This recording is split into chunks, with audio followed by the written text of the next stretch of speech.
Last week, the Defence Procurement Board, which is headed by the Defence Secretary Rajesh Kumar Singh, has cleared 114 multi-role fighter aircraft. India broadly has realized that it needs a fighter. It needs to, beef up the strength of the Indian Air Force. It's a one comprehensive deal where you're looking at the fighter which is going to carry India for the next 15 to 20 years. India is also looking to manufacture the engine in India with French safran. When you buy something from US, there is always a political cost in that. France is a middle power, and India does not incur any cost, political cost, when it buys a fighter from France. The Pakistanis have been talking about, that they shot down, 4, 5, 6 Rafales. Fact remains is, Rafale performed wonderfully well during Operation Sindoor.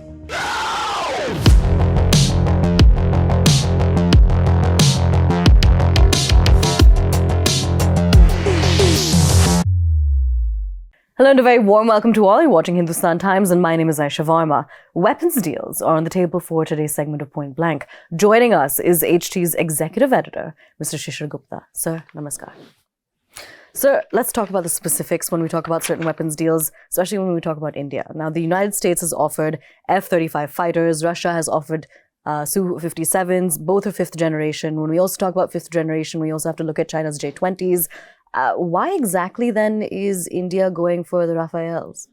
Last week, the Defence Procurement Board, which is headed by the Defence Secretary Rajesh Kumar Singh, has cleared 114 multi-role fighter aircraft for the Indian Air Force, and Dassault Rafale has been identified as the weapons platform.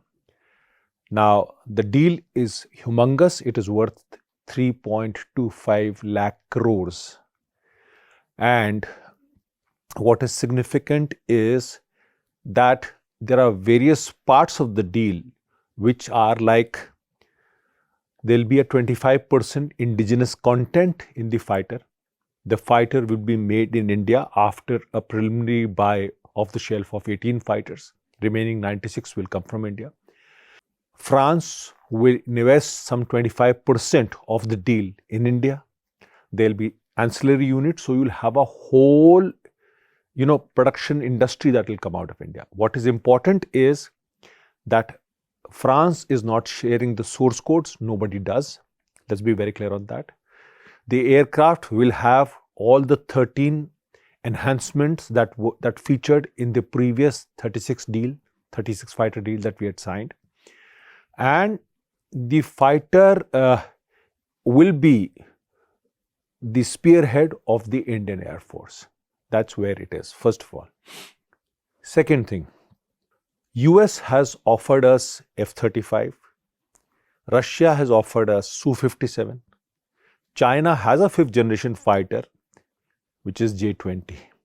Now, while we are looking at both Su-57 and F-35, no decision has been taken on that. And of course, we are not looking at the Chinese thing at all. But what is significant is that India already has 36 Rafale fighters with the Air Force.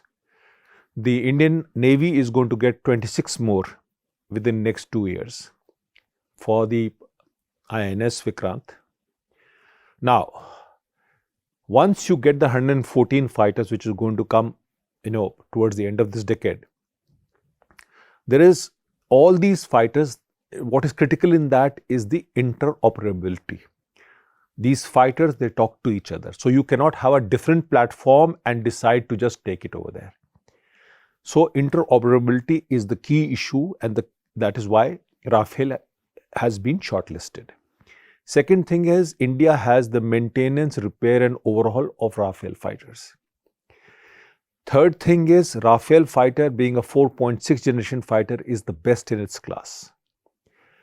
Fourth thing is the most important thing. France is a middle power. And India does not incur any cost, political cost, when it buys a fighter from France. Now, let me elaborate on that. You see, the problem is that when you buy something from US, there is always a political cost in that. And you have recently read it that US has decided to upgrade the Pakistani F-16s by giving various enhancements, which is worth about $700 million. Right? So, Pakistan is getting F-16, India is supposed to get F-35. I do not know how does it work. Similarly, with Russia. Russia is offering Su-57. Indian Air Force is looking at some 2 squadrons of Su-57. But nothing is there on the paper. But what is critical in all this is that Russia supplies the RD-93 engine, which is used in the Pakistani-Chinese joint venture for JF-17. The upgraded engine has also been supplied by Russia to China and subsequently to a third country, that is Pakistan, who now is deciding to export the JF-17 to other countries, right? Russia has supplied Mi-17 helicopters to Pakistan. Russia has supplied Mi-35 attack helicopters to Pakistan. So, I think I have made the big picture clearer on this entire thing.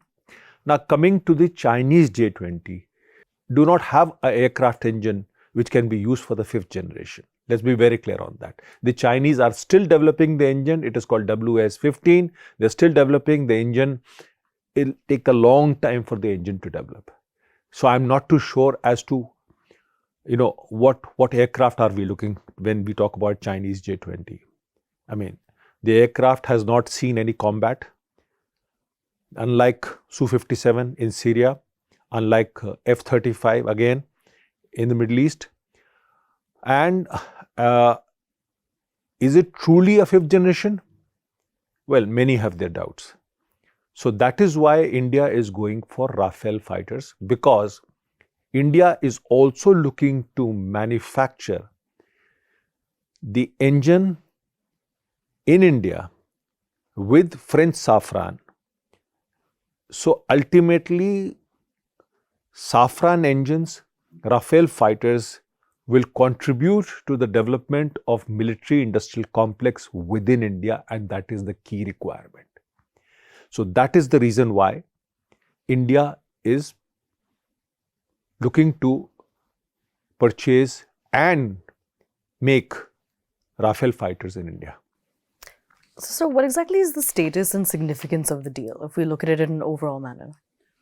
See, right now what is happening is that the status of the deal is that it has been cleared by the Defence Procurement Board. Now this will go into the Defence Acquisition Council, which is headed by Defence Minister Rajnath Singh. The decision when to take it to DSC is still not there. Once that happens, then the DSC accords what is called the acceptance of necessity. And then the deal goes into cost negotiation committee. Then once it goes into that, then there is a financial approval, and then it goes to the Cabinet Committee on Security. So it's a process that takes place. In this case, what is critical in this whole thing is that India broadly has realized that it needs a fighter. It needs to, beef up the strength of the Indian Air Force. Right now, the Indian Air Force is around about 32 squadrons, and the projected requirement is about 42.5 or 43 squadrons. So, what will happen is that once there is a DSC approval, then the project moves through. Then what you have to look at is what is going to happen. First, you will have indigenous content in the Rafale fighter so that Indian aircraft industry also gets a boost. Then France will invest 25% of the deal, that is 3.25 lakh crores into India. Third thing is, whatever weapons that the DRDO or the BDL develop, or the like missiles, long range missiles, they will be integrated into Rafale fighter. So it's a one comprehensive deal where you're looking at the fighter which is going to carry India for the next 15 to 20 years. So, sir, beyond this, India is also buying F-494s and F-414s from the American GE company. Where exactly does that fit in? See, India is buying GE 404 engines which are being fitted into Tejas aircraft. The F-414, for which a TOT which was offered by GE to India or GE to HAL, now that is work in progress, and that engine is going to fit into Tejas Mark II and AMCA, which is being developed by the DRDO for the future. So this is a parallel stream, but in this what happens is that sometimes there are some delays regarding the delivery of engines. Now, how much of transfer of technology will GE do to India? That is still not very clear. It started at some 100%, then it went to 80%, now it's 70%. Do not know about it. So that is what it is. That is between GE and HAL to do it. But that is a separate stream, right? So AMCA, which is Advanced Multi-Role Combat Aircraft, which is going to be the future, right? So this is going to be the foundation or the base up, and then you will have the Rafale fighters. This is where it is. So this is a separate stream, and then you have the Rafale fighters, but the spearhead of Indian Air Force is going to be Rafale fighter, at least for the near future. Okay. So what is the big picture when we talk about this proposed purchase and in its context in terms of larger modernization as well? See, fact remains is that it's a rather a brutal statement to make, which not many people will understand. The age of fighters really is over.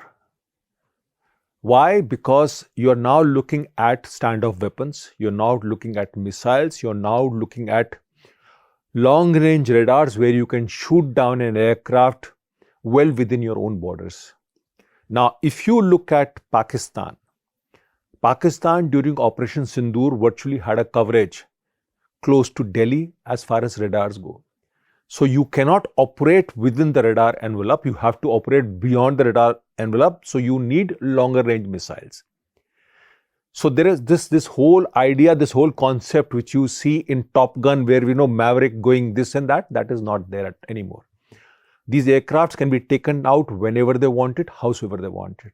The Chinese have the S-400s, we have the S-400s.